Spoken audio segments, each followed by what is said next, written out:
Lahat po, feeling ko lahat ng struggle sa pagbi-business pinagdaanan namin. So, kailangan lang po talaga, strict ka dun sa goal and vision mo. So, kahit ano pong mangyari, may babalikan ka na bakit ka ba nandyan? Bakit ka bumabangon? Oh, di ba po?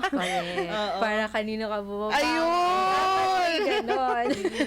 May inspiration Oo. ka. And may direction ka po. Kasi pag halimbawa wala po, and then naka-encounter ka ng problems, mabilis talaga mag-give sumuko up ka na lang, Opo. no? Yun ang pinakamadaling gawin. Tumigil ka na lang. Di ba po? Pero pag meron ka pong goal na gusto talagang sundan, parang babalik ka sa wisyo mo eh. Kasi bukod naman po sa capital, marami pa kami struggles sa business. And if I may say, ako po, parang 10 years akong nasa corporate work. Mas madali po maging employee. Diba po?